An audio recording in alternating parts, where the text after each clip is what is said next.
Well, Gunpocalyspe is here. If you've been in the gun industry ever since we found out that Biden was going to be our president, we have been bracing for gun control, and there's a lot of bills currently in the House and going to be running through the Senate that are terrible gun control. But today, we all woke up, rolled out of bed, and saw that the Biden administration has put out 6 executive orders, or is about to put out 6 executive orders on gun control.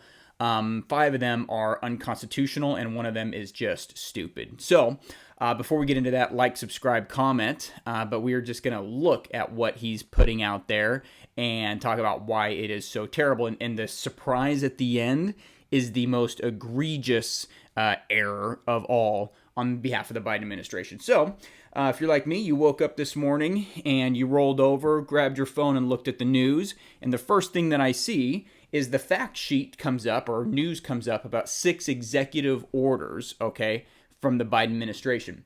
So I look at it and I start reading and I go, wow, this is really bad, okay? I read a couple articles that said, oh, this is not enough. 1 more inch is too much. So let's look at the executive orders, what he's going to be putting out today. Fact sheet, Biden-Harris administration announces initial, this is just the opening salvo, actions to address the gun violence public health epidemic. First off, we do not have a gun violence public health epidemic. Murders and violence in general, violent crime has been on the decline since the 90s. The assault weapons ban in the mid-90s did nothing to speed that up. It was probably some of the tough on crime bills, the notorious crime bill in I think it was 94 that Bill Clinton passed. That had a lot to do with crime going down. But anyway, we are not having a gun violence public health epidemic. Today, the Biden-Harris administration, blah, blah, blah, blah, blah. Let's just look at the first one. The first EO is the Justice Department within 30 days will issue a proposed rule to help stop the proliferation of ghost guns. Okay? What is a ghost gun? A ghost gun, it's not a gun that has died and is now haunting your house. A ghost gun is a firearm with no serial number. So there's a lot of ways. It is legal under the Second Amendment, and it is legal in the United States for people to build homemade firearms. They don't require serialization. And that's just because of the Second Amendment that protects our right to keep and bear arms. Now, what the Biden administration is doing is they're calling them ghost guns, giving them these scary names. But we are allowed to build our own firearms at home and not serialize them. And people go, well, if a gun doesn't have a serial number, how does the government know where it is?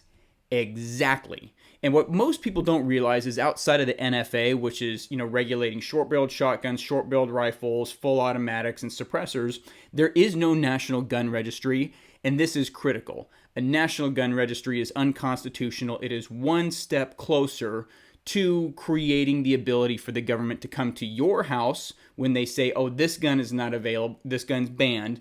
They can come to your house and take your firearms with firearms, if that is, makes sense. They're going to come and under the threat of a gun, take your gun. So there is no national gun registry. When you go buy a new firearm and you go to a dealer and you fill out your 4473 and you do your background check, the information of who purchased what gun stays with that dealer in their logbook. Now, if the firearm is used in a crime, they do have the process of going and tracing it. So they find the serial number. They go back to the manufacturer. They say, hey, manufacturer, what FFL did you send it to? Then the ATF traces it to that FFL. The FFL says it was sold to this person. And right now, private party transfers are legal as they should be. And so if that person then sells the firearm to somebody else, that's how the ATF traces firearms using serial numbers. So there's no national gun registry. So in effect, banning or requiring the serialization of ghost guns does nothing. It's a paper tiger. Having the serial number doesn't make it traceable because there's no gun registry. Well, here's the dirty little secret. This is the first step to creating a national gun registry.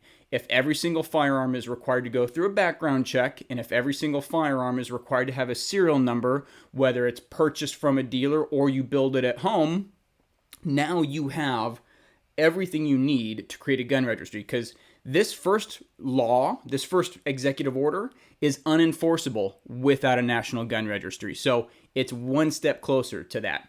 The second one, the Justice Department will, within 60 days, issue a proposed rule to make clear when a device marketed as a stabilizing brace effectively turns a pistol into a short-barreled rifle, subject to the requirements of the NFA. The alleged shooter in Boulder tragically appears to use a pistol with an arm brace, which can make a firearm more stable and accurate while still being concealable.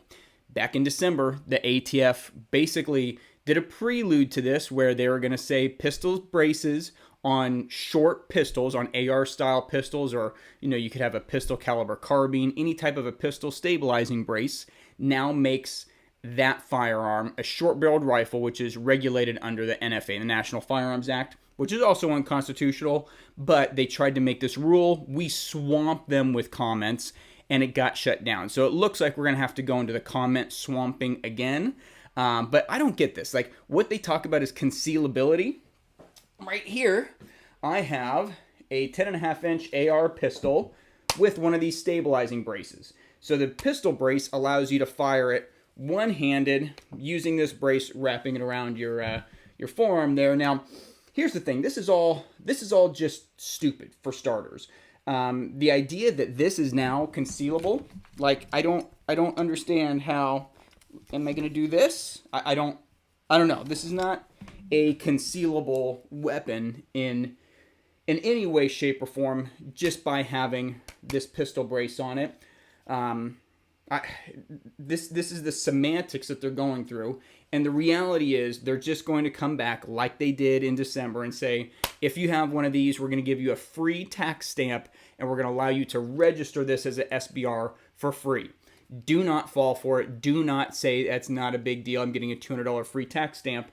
Because NFA regulated items, you cannot take them in between states without, I'm an SOT, so I can, but as far as, individuals, you cannot take a short-barreled rifle, suppressor, machine gun, or sawed-off shotgun between states without asking the ATF for permission first, because they are tracking where those weapons are. So don't fall for it. This is a bunch of bullcrap. God, stabilizing brace is concealable. The Justice Department will, within 60 days, publish model red flag legislation for states. Hard pass. Red flag laws, this is the problem.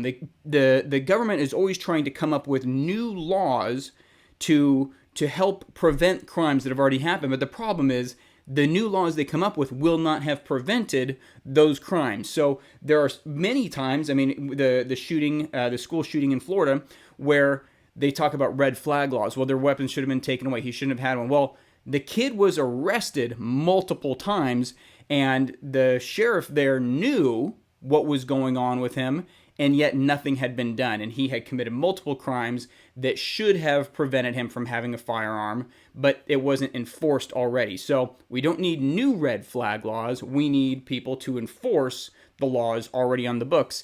And right now, with no bail release, there's a lot of cities that are going easy on criminals that would be considered felons that are committing armed robbery, committing some pretty heinous crimes.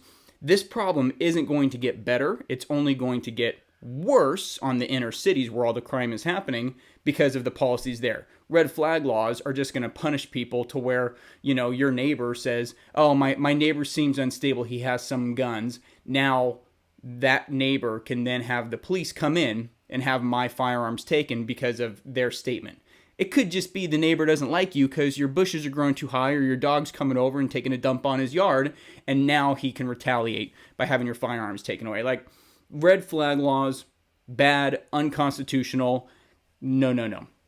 The administration is investing in evidence-based community violence interventions. Oh God, there's a webinar and a toolkit. Thank you, President Biden. We're so excited for a webinar and a toolkit from you. 5 federal agencies are making 26 different programs, blah, blah. It's a bunch of bull crap. We're talking $5 billion from his new infrastructure plan. The next one, the Justice Department will issue an annual report on firearms trafficking. Okay, and so they're going to talk about the online sales and proliferation of ghost guns. I don't think so. But here's the worst one, okay? Down at the bottom, and it's almost an afterthought, the president will nominate David Chapman to serve as director of the Bureau of Alcohol, Tobacco, and Firearms. So David Chapman, if you know your history, he was actually one of the lead agents in charge of the WACO Siege in Waco, Texas back in the 90s, where I think something like 80 people were killed in that siege, along with women and children. So what you're telling me? Oh, and for the last few years, he's been completely for gun control. He pushes for, he's part of Moms Demand Action, I think it is, or Every Town for Gun Control, one of those gun control groups. He stumps for them.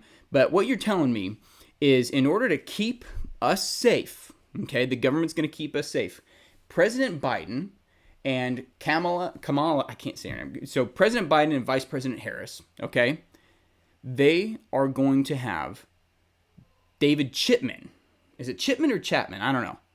They're going to have the agent in charge of Waco, where 80 people were killed. That's the person that's going to be in charge of the ATF. I think not. So, as we're going through this, the executive orders, it's a long process to fight them. It's going to have to go through the court system, typically to the Supreme Court. So, there's going to be lawsuits to challenge a lot of the stuff that comes up from here. This last one, though, he does need to be nominated and confirmed by the Senate. So it's a 50-50 Senate. It's going to be very, very difficult to get him, to get David Chipman through the Senate and confirmed. And he would be the absolute worst ATF director ever. So what we can do about all this is be paying attention to when these reports come out.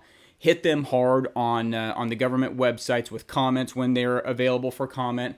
But talk to your senator. So call your senator, email your senator. If you're in California or like a lefty state, you're totally screwed. But call them and let them know to vote no on David Chipman. We have to hold the line on this one. He will completely ruin firearms laws and destroy the ATF, which, wouldn't be a bad thing. But he will strengthen the ATF, which will destroy, gun rights, gun owner rights. So, sorry this video is kind of long and rambly. I just woke up and saw these 6 EOs, and Gunpocalyspe is here. There's a lot of other firearms legislation currently in the House right now. I'm talking about, online ammo bans, assault weapons bans, all this stuff. We're going to talk about that too, but just be vigilant. This stuff is coming, and it is worse than we thought.